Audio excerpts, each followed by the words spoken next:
Side खबरों के लिए सब्सक्राइब करें फ्लेम मीडिया और उसके बाद बेल आइकन को प्रेस करें ताकि सबसे पहले आपको मिले एक्सक्लूसिव खबरें।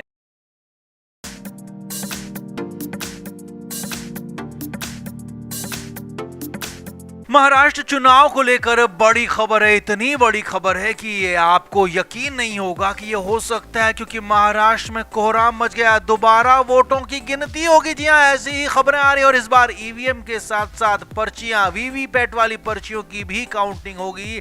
इसे लेकर महाराष्ट्र इलेक्शन में नया ट्विस्ट आ गया। तो क्या नतीजे बदल जाएंगे? क्या महाराष्ट्र में सरकार बदल जाएगी? क्या महाराष्ट्र की मुख्यमंत्री की जो तस्वीर बनती हुई दिख रही है, बीजेपी गठबंधन आगे दिख रहा है, क्या वो पीछे हो जाएगा? क्योंकि मातोश्री में बैठक के बाद ये हंगामा मचा है। मातोश्री में बैठक के बाद ये फैसला लिया गया। तो दिखाते हैं, बताते हैं आपको क्या है पूरा का पूरा ये ट्विस्ट और क्या आगे होने वाला है, सब कुछ बताएंगे। आप भी इस वीडियो को शेयर करें, कमेंट बॉक्स में अपनी राय जरूर दें। तो महाराष्ट्र में इस बार महाविकास आघाड़ी की सबसे बुरी हार हुई। हालात ये थे कि जो पार्टियां खुद को मुख्यमंत्री बनाने के लिए सबसे आगे मान रही थी, वो शिवसेना, यूबीटी, कांग्रेस और एनसीपी शरद पवार कुल मिलाकर 50 सीटों तक भी पहुंच नहीं पाए। अब शिवसेना यूबीटी के 20 विधायकों ने यहां पर जीत दर्ज की, जबकि कई विधायक सेकंड नंबर पर रहे, जबकि कुछ जगहों पर नंबर 3 पर भी रहे। तो ऐसे हालात में अब महाराष्ट्र में दोबारा वोटों की गिनती की बात हो रही है। जी हां, शिवसेना यूबीटी के प्रमुख उद्धव ठाकरे ने अपने हारे हुए कैंडिडेट्स को मातोश्री बुलाया। मंगलवार को ये मीटिंग हुई थी और इस मीटिंग में ये फैसला लिया गया कि दोबारा वोटों की गिनती के लिए एप्लीकेशन दी जाएगी। जी हां, चुनाव आयोग का नियम है कि चुनाव नतीजे आने के 5 दिन के अंदर आप नतीजों को चैलेंज कर सकते हैं और दोबारा काउंटिंग की मांग कर सकते हैं। और इस बार ये दोबारा जो काउंटिंग होती है वो ईवीएम के साथ साथ वीवीपैट, यानी कि जो ईवीएम में वोट डालने के साथ एक पर्ची निकलती है और पर्ची अलग से एक बॉक्स में जाती है, तो उन पर्चियों की भी गिनती होगी। तो उद्धव ठाकरे ने अपनी पार्टी के हारे हुए कैंडिडेट्स को इस साफ साफ निर्देश दिए हैं कि वो जिन्हें जिन्हें लगता है कि ईवीएम में गड़बड़ी हुई है, चुनाव में नतीजों में धांधली हुई है, तो वो अपने अपने इलाकों में अपने अपने इलाकों के अधिकारियों को ईवीएम के साथ साथ वीवीपैट पर्चियों की रिकाउंटिंग के लिए मांग करेंगे, उसके लिए एप्लीकेशन डालेंगे और उसके बाद बहुत जल्द इनमें दोबारा काउंटिंग होगी। जी हाँ, इस बार ईवीएम की वोटों के साथ साथ पर्चियां भी गिनी जाएंगी और इसे लेकर बड़ा फैसला उद्धव ठाकरे ने अपनी पार्टी की बैठक में कर लिया है। अपने नेताओं को इसके लिए तैयार कर लिया है। यही नहीं, दूसरी तरफ कांग्रेस के प्रदेश अध्यक्ष नाना पटोले भी कुछ इसी तरह की तैयारी कर रहे हैं। और क्योंकि कई सीटों पर नाना पटोले को ऐसा लगता है कि विदर्भ की सीटें उनके पक्ष में आनी चाहिए थी, लेकिन वो आई नहीं, तो उनको यही लगता है कि यहाँ वोटों की गिनती में गड़बड़ी हुई है, ईवीएम में गड़बड़ियां हुई है, इसीलिए दोबारा काउंटिंग की मांग ये लोग भी कर सकते हैं। कांग्रेसी भी कई जगहों पर ईवीएम के साथ साथ वीवीपैट पर्ची की मांग कर सकते हैं। तो कुल मिलाकर महाराष्ट्र में बड़ा ट्विस्ट आ गया है कि इस बार कई सीटों पर दोबारा काउंटिंग की तैयारी हो सकती है। और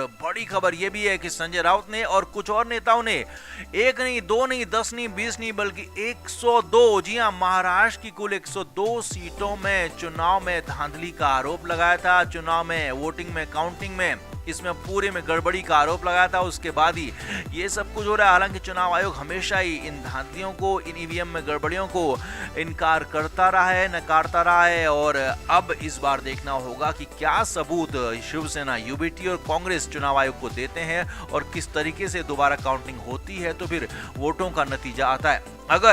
अगर महाराष्ट्र में इस बार दोबारा काउंटिंग के बाद कुछ अलग होता है तो ये ऐतिहासिक होगा और पहली बार ऐसा हो सकता है। हालांकि ऐसा होगा फिलहाल बिल्कुल साफ नहीं है। तो कुल मिलाकर आपका इस पर क्या कहना है, कमेंट बॉक्स में आप जरूर बताएं। वीडियो को शेयर भी करें।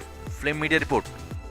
तो महाराष्ट्र में इस बार जो चुनाव नतीजे आए वो हैरान करने के लिए काफी हैं। सभी पॉलिटिकल पंडित भी हैरान हैं कि बीजेपी 132 सीटें लेकर सबसे बड़ी पार्टी तो बनी है, लेकिन इतनी ज्यादा सीटें आ जाएंगी किसी को अंदाजा नहीं था। और ऊपर से शिवसेना, शिंदे गुट को भी 57 सीटें मिली। तो एनसीपी, अजीत पवार, जिनके बारे में कहा जा रहा था कि वो 10 सीटें तक नहीं जीत पाएंगे, तो वो 41 सीटें जीत गए। और इसीलिए अब शिवसेना, शिंदे गुट और अजीत पवार भी बिल्कुल पूरी तरह से मजबूत नजर आ रहे हैं। और इसीलिए जब विपक्षी शिवसेना, यूबीटी, कांग्रेस और एनसीपी शरद पवार के हालात खराब हुए, विधायक उनके कम हुए, तो उनको अब अपने विधायक बचाना तक मुश्किल हो रहा है। जी हाँ, कांग्रेस पार्टी के 16 विधायक हैं और कांग्रेस को अपने विधायक बचाने में बहुत मुश्किल नहीं आएगी, क्योंकि कांग्रेस की पार्टी के पास पूरे देश में बेस और बाकी जगह भी कांग्रेस की सरकारें हैं और कांग्रेस पार्टी पूरे देश की पार्टी है, लिहाजा कांग्रेस के विधायक बचे रह सकते हैं। लेकिन शिवसेना, यूबीटी के जो 20 विधायक हैं और एनसीपी शरद पवार के जो 10 विधायक हैं,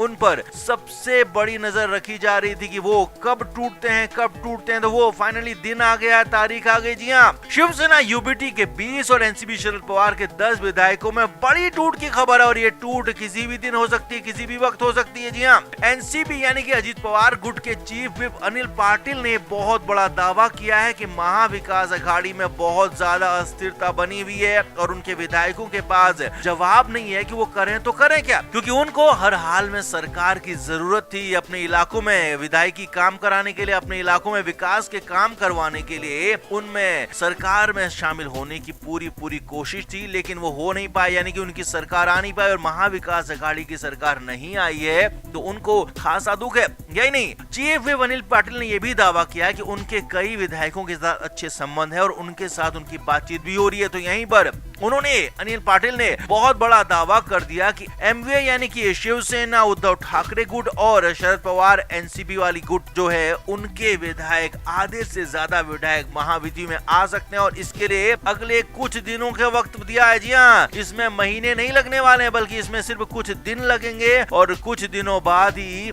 शिवसेना, शिंदे गुट में शामिल हो जाएंगे, उद्धव ठाकरे की पार्टी के विधायक और अजीत पवार गुट में शामिल हो जाएंगे शरद पवार गुट के विधायक। अब हालांकि नियम ये कहता है, दल बदल विरोधी कानून ये कहता है कि अगर 2/3 से ज्यादा विधायक अगर कहीं जाते हैं तो उन पर दल बदल विरोधी कानून का असर नहीं होता है, यानी कि उनकी विधायक ही नहीं जाएंगे। तो ऐसे में शिवसेना, उद्धव ठाकरे गुट के 20 विधायक हैं, तो उनको अगर शिंदे गुट में शामिल होना है तो कम से कम 14 विधायकों को वहां जाना होगा। तो यानी कि ये तय मानिए कि 15 से 18 विधायक शिवसेना के, उद्धव ठाकरे गुट के, शिंदे गुट में शामिल हो सकते हैं। और यही नहीं, शरद पवार गुट के हालात तो और भी बुरे हैं। शरद पवार गुट के विधायक 7 से 8 विधायक, जी हाँ, या फिर 1 या 2 विधायक सिर्फ शरद पवार के बाद बच सकता है, या हो सकता है वो भी ना बचे। पूरी की पूरी पार्टी या कहें कि पूरे के पूरे 10 के 10 विधायक अजीत पवार गुट में शामिल हो सकते हैं और सारे विधायक अगर अजीत पवार गुट में शामिल हो गए तो ये बहुत बड़ा हैरानी भरा फैसला होगा। यही नहीं, शिवसेना यानी कि उद्धव ठाकरे गुट के लिए भी मुश्किलें इतनी ज्यादा हैं कि ऐसा ना हो कि उनके पास भी सिर्फ अपने बेटे ही एक विधायक के तौर पर बचे और बाकी के बाकी 19 के 19 विधायक शिंदे गुट में शामिल ना हो जाएं, क्योंकि सभी विधायक चाहते हैं कि वो सरकार में शामिल रहें, सत्ताधारी रहें, और क्योंकि उनको अपने इलाकों में विकास के कार्य करवाने होंगे, लोगों की सुननी होंगी और विपक्ष में रहकर ये काम कभी होते नहीं है, ये सभी जानते हैं। इसीलिए उद्धव ठाकरे गुट और शरद पवार गुट के विधायक अगर बहुत जल्दी अगर महाविकास अघाड़ी को छोड़कर महायुति में शामिल हो जाए तो इसमें हैरानी नहीं होने वाली है और इसी का बड़ा दावा अनिल पाटिल की तरफ से कर दिया गया। तो आपका इस पर क्या कहना है? कितने दिन लगेंगे ये सब कुछ होने में? आप क्या मानते हैं? कमेंट बॉक्स में जरूर बताएं, वीडियो को शेयर भी करें।